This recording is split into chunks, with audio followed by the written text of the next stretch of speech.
We're in this beautiful, beautiful garden that's been here for several hundred years. The big change over the last 4 years has been moving away from the use of chemicals and to a completely sort of rewilding approach. The plants seem to be flourishing with that.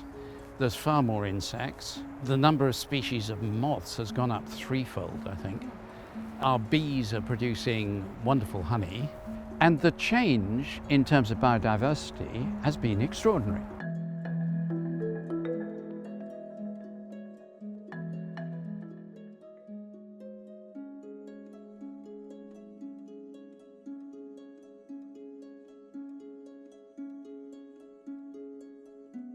In places like Kenya, Nigeria, it's not just it makes for nice gardens, it's life and death.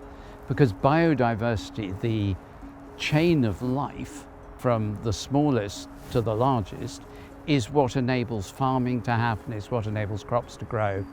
Climate change and loss of biodiversity are existential threats to a huge chunk of humanity. And yet the political leaders haven't taken the bold action necessary. Why do you think that's happened?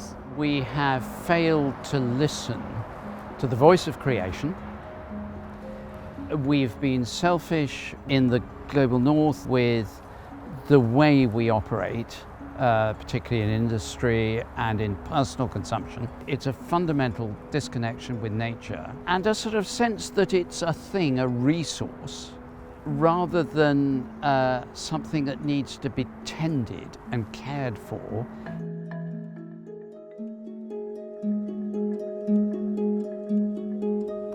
I think what the earth is saying, and we've seen that especially over the last couple of years, it's an agonized cry of pain.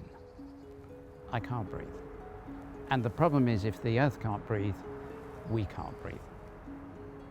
And the churches have been part of this neglect of creation, almost an unconscious war with creation.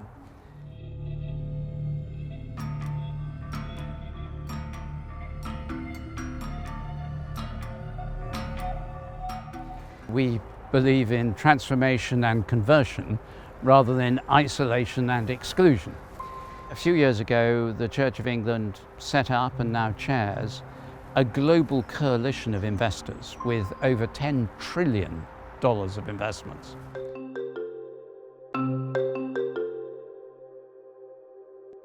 The aim of the initiative is to have a clear pathway towards net zero for companies, and we've disinvested from coal companies because it can't be done with them.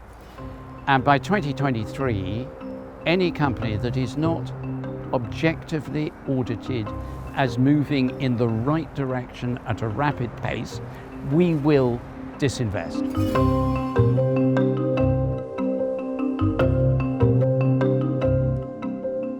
God offers forgiveness, and that should be the same for us, where companies change, where there is a genuine commitment to zero carbon, where there is repentance of the personal immorality of the way we behave, expressed at a corporate and governmental level as well as individually, then forgiveness is absolutely right.